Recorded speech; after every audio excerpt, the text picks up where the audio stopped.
श्री राधे कृष्णा। मैं सीमा दुबे आप सभी का अपने चैनल पर बहुत बहुत स्वागत करती हूँ। आज हम चर्चा करने जा रहे हैं जस्टिस यशवंत वर्मा, जो हाई कोर्ट के जज हैं। अक्टूबर 2011 में 2021 में वो दिल्ली हाई कोर्ट के जज बने, लेकिन आज सिर्फ नोट की वजह से, यानी कि जो उनके यहाँ जले हुए नोट मिले, गड्डियां मिली, उसकी वजह से उनके ऊपर इस समय इतना पहाड़ टूटा हुआ है कि वो किस तरीके से उस समस्या से बाहर आ सके। यानी कि उनके कोई अभी एविडेंस मिल नहीं पाए हैं कि वो नोट असली थे, नकली थे, या वाकई में उनको कोई फंसा रहा है, या खुद वो ये एक माया जाल बनाया हुआ है किसी का, जिसकी वजह से उनके ऊपर महाअभियोग की बात तक की आ गई है कि उनके ऊपर महाअभियोग चलाया जाएगा। अब महाअभियोग किस बात पे चलाया जाएगा, उसमें किरण रिजिजू, यानी किरण जो रिजिजू हैं, उन्होंने कहा कि जस्टिस यशवंत वर्मा के खिलाफ महाअभियोग आएगा, जिसमें कि प्रस्ताव भी रख दिए गए हैं और भी 100 सांसदों के ने हस्ताक्षर भी उस पे किए हैं। जरूरी समर्थन जो मिला है वो है घर से कैश मिलने का मामला। उस मामले में क्या अब वाकई में जस्टिस यशवंत वर्मा, जो केंद्रीय संसदीय कार्य मंत्री किरण रिजिजू ने यहां तक कह दिया है कि जस्टिस यशवंत वर्मा के खिलाफ सांसद इसी मानसून सत्र में, जो मानसून सत्र जो अभी स्टार्ट हो गया आज से, उस सत्र में ही महाअभियोग प्रस्ताव जो है वो लाया जाएगा। प्रस्ताव लाने के लिए यानी कि 100 से ज्यादा सांसदों ने पहले ही एक नोटिस पर हस्ताक्षर कर चुके हैं, जो लोकसभा में महाअभियोग प्रस्ताव लाने की जो जरूरी सीमा से ज्यादा है। तो क्या वाकई में अब जस्टिस वर्मा के ऊपर कोई बड़ा पहाड़ टूटने वाला है, या फिर अब उससे वो बाहर निकलने का उनका रास्ता जो था वो माया जाल की तरह अब वो फंस चुके हैं? क्या वाकई में अब वो जो अपने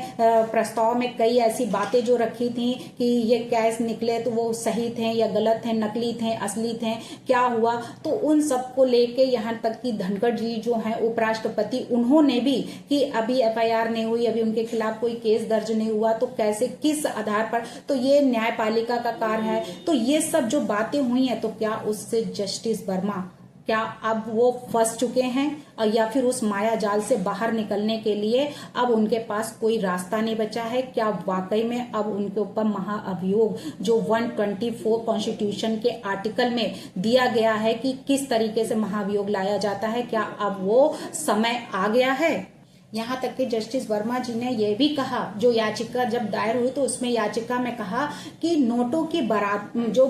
मिले हैं, बरामदगी जो हुई है, उस समिति में 5 ऐसे सवालों के जवाब जो उन्होंने को देने चाहिए थे, उस पर उन्होंने कहा भारी हिस्सों में नकदी कब और कैसे और किसने रखी है, इसके बारे में उनको पता ही नहीं था, उसके बारे में उनको नॉलेज थी ही नहीं। यानी नकदी अगर रखी गई थी तो वो किसके लिए, किसने रखी थी, क्या रखा था, उसके बारे में उनको बिल्कुल नॉलेज नहीं थी। नकदी जो थी, जो कैश मिला, वो असली था या नकली था, यानी ये भी अभी कंफर्म नहीं। आग लगने का जो रीजन था वो क्या था, यानी कि आग लगी तो कैसे लगी, ये भी पता नहीं है कि सही में वो आग लगाई गई थी या धोखे से लगी या कोई एक्सीडेंट था या फिर वो जानबूझकर विथ नॉलेज के साथ में ऐसा किया गया। क्या याचिकाकर्ता किसी भी तरह से 15 मार्च 2025 को जो बची हुई नकदी को हटाने के लिए क्या जिम्मेदार था? क्या वाकई में इसमें उनका कोई वो था, साथ था, या कोई मिला हुआ है? महाअभियोग का फैसला सरकार का नहीं बल्कि सांसदों का है। कांग्रेस सांसद भी इस प्रस्ताव पर राजी हैं, विपक्ष सत्ता पक्ष संवैधानिक कार्रवाइयों के पक्ष में है, ऐसा कि केंद्रीय कानून मंत्री जो अर्जुन राम मेघवाल हैं, उन्होंने भी इस पर जो है बताया है। तो क्या वाकई में राष्ट्रपति प्रधानमंत्री को भेजी गई जो महाअभियोग सिफारिश है, उस पर अनुच्छेद कॉन्स्टिट्यूशन का आर्टिकल 124 और 218 का जो उल्लंघन है, उसके अंतर्गत क्या एक्शन लिया जाएगा? वहीं पे 199 की फुल कोर्ट बैठक में बनी इन हाउस प्रक्रिया सिर्फ प्रशासनिक व्यवस्था है, ना कि संवैधानिक है या वैधानिक है। इसे न्यायाधीश को क्या पद से हटाने जैसा गंभीर निर्णय या आधार नहीं बनाया जा सकता है? तो इन सब पर क्या अब जो बातें हो रही हैं, जांच समिति बैठ गई, उसका गठन बिना औपचारिक शिकायत के सिर्फ अनुमानों और अप्रमाणित जानकारियों से से किया गया है, इन हाउस प्रक्रिया के जो मूल उद्देश्य के खिलाफ है। तो अब इन सब के अंतर्गत क्या अब जस्टिस वर्मा अब पूरी तरीके से फंस चुके हैं? क्या वाकई में उनके ऊपर ये महाअभियोग लाने की क्या पूरी तरीके से तैयारी हो चुकी है? वहीं भारत के संविधान में न्यायाधीशों के खिलाफ महाअभियोग की जो प्रक्रिया अनुच्छेद यानी कि 124 का 4 दिया गया है, 218 में दी गई है। ये प्रोसेस जो चलता है कि किस तरीके से उनके ऊपर महाअभियोग लगाकर और इस आर्टिकल के द्वारा उनको उनके ऊपर कार्रवाई की जाएगी। तो 124 का 4 क्लॉज वो सुप्रीम कोर्ट में न्यायाधीशों के लिए दिया गया है। वहीं जो आर्टिकल 218 है वो हाई कोर्ट के न्यायाधीशों के लिए, जैसा कि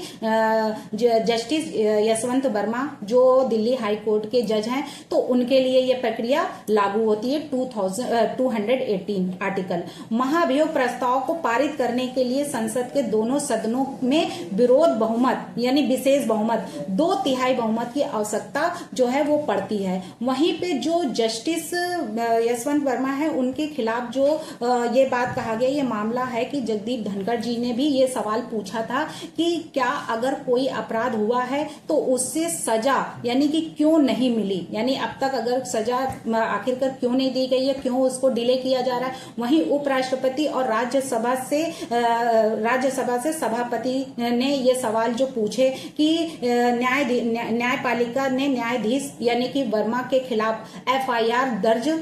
और जांच करने की अनुमति क्यों नहीं दी है। तो इस पर भी सवाल उठाए जा रहे हैं कि आखिरकार इसको क्यों इतना डिले किया जा रहा है, क्यों ऐसा हो रहा है, तो इस पर भी सवाल। वहीं पे आज एक नया कांड और हुआ कि वकील साहब जो वर्मा कहकर पुकार रहे थे उस पर भी बड़ी आज चर्चा हुई, उस पर भी बड़ा वो हुआ कि हाँ कि ऐसा क्यों किया गया, यानी कि उनके खिलाफ जो FIR जो थी तो वो जब दायर की गई यानी कि उनके जो कार्रवाई चल रही थी तो उसमें उनका नाम लेकर यानी कि वर्मा कहकर जो पुकार रहे थे, तो उसमें जस्टिस गवई जी ने यानी कि ऐसी फटकार उस वकील की लगाई जिसमें कि उनको ये समझ में आया कि हाँ वाकई में कैसे रेस्पेक्ट दी जाती, यानी कि अभी भी वो जस्टिस ही हैं, ना कि अभी वो कोई नॉर्मल कोई साधारण व्यक्ति हो जो आप उनको वर्मा कहकर पुकार रहे हैं। तो वहीं पे जस्टिस यशवंत वर्मा अब आपके दोस्त नहीं है, इस पर CJI यानी गवई जी ने वकील को ऐसी फटकार लगाई कि वर्मा कहकर संबोधन जो कर रहे हैं ये सही नहीं है, आपको ऐसा नहीं कहना चाहिए। तो सुप्रीम कोर्ट में ये जो नोक-झोंक देखने को मिली उस पर भारत के मुख्य न्यायाधीश CJI यानी BR गवई जी ने एडवोकेट मैथ्यूज से यानी कि नेडूम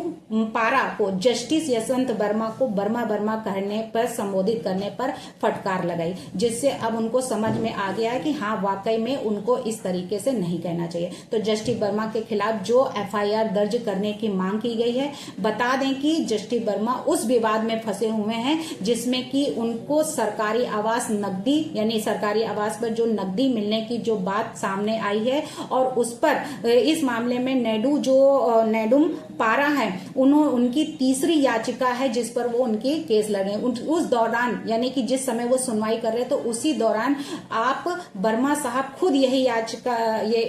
यही चाहते हैं कि FIR होनी चाहिए यानी पता होना चाहिए, जांच होनी चाहिए। इस पर CJI गवई ने तुरंत उनको टोका और आपत्ति जताई कि आपको क्या वो आपके दोस्त हैं जो आप इस तरीके से बात कर रहे हैं, वह अभी भी जस्टिस हैं, आप उन्हें इस तरीके से संबोधित नहीं कर सकते हैं। और थोड़ी शिष्टता यानी कि थोड़ा भी अगर आपके अंदर मैनर्स है तो आप एक माननीय जज की बात कर रहे हैं, वह अभी भी अदालत के जज ही हैं, यानी अभी उनके ऊपर कोई एक्शन नहीं लिया गया है, अभी उनके खिलाफ कोई ऐसी कार्यवाही नहीं की गई और उनको अभी यहाँ से हटाया नहीं गया। वो अभी भी हाई कोर्ट के जज हैं, इसलिए उनको ऐसे नहीं बुलाना चाहिए, उनको वर्मा नहीं कहना चाहिए। मुझे नहीं लगता है कि उनके लिए कोई महानता लागू होती है और मामला शिष्ट होना चाहिए और इस पर CJI गवई ने सख्ती से कोर्ट को मत सिखाइए,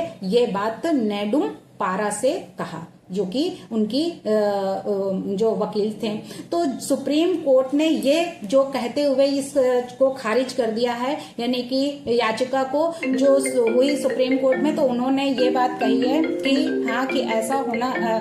इन हाउस जारी, यानी इन हाउस में जो जारी करने की, जब नेडुम्पारा ने जब पहली याचिका अपनी मार्च में जब दाखिल किया था, उस समय पर सुप्रीम कोर्ट ने यह कहते हुए खारिज कर दिया था कि इन हाउस जांच अभी जारी है, इसलिए अभी इसमें कोई एक्शन नहीं लिया जाता। इसके बाद यानी तत्कालीन सीजीआई संजीव खन्ना जी ने जो इन हाउस रिपोर्ट राष्ट्रपति और प्रधानमंत्री को भेजी, तो नेडुम्पारा ने एक और याचिका दाखिल की, जिसे मई में कहते हुए निपटा दिया गया कि पहले केंद्र सरकार के समक्ष एफआईआर के लिए प्रयास किया जाएगा, उसके बाद फिर कहीं जाके उसको देखा जाएगा। तो इन सबको देखते हुए यानी कि अब जो याचिका दाखिल की और एक उसको सुनने के बाद अभी भी यानी कि आगे प्रोसीजर अभी चालू है, लेकिन अभी जो असली और नकली नोट वाली जो बात है वो अभी क्लियर नहीं हो पाई है, अभी महाअभियोग नहीं लाया गया है, क्योंकि अभी पूरी जो जानकारी जो मेन मिलनी थी वो अभी पूरी क्लियर नहीं हो पाई है। अभी ये मैटर अभी कब तक आगे चलेगा और कब सही रिपोर्ट सामने आएगी, जिसके आधार पर एफआईआर भी होगी और जांच भी शुरू होगी। यानी अभी वो जस्टिस हैं तो जस्टिस ही रहेंगे, लेकिन अभी उनको बर्मा बर्मा कहकर पुकारने की जरूरत नहीं है। इस पर सीजीआई गवई ने आज ऐसी यानी कि फटकार लगाई वकील साहब के ऊपर कि वकील क्या, पूरी बेंच में बैठे लोग देखते रह गए कि हाँ कि किस तरीके से ये कैसा सम्मान दे रहे हैं या फिर उनको अपमानित कर रहे हैं, कि ऐसा नाम लेकर किसी जस्टिस को ऐसे नहीं पुकारा जा सकता, क्योंकि अभी वो कोर्ट से बाहर नहीं है, अभी वो किसी तरीके से उनके ऊपर कोई महाभियोग नहीं चलाया गया है, अभी भी वो कोर्ट में आ रहे हैं और अभी भी वो कोर्ट के दिल्ली हाई कोर्ट के जज हैं। इसलिए उनको सम्मान दीजिए, ना कि उनका अपमान कीजिए। भारत माता की जय। वंदे मातरम। जय श्री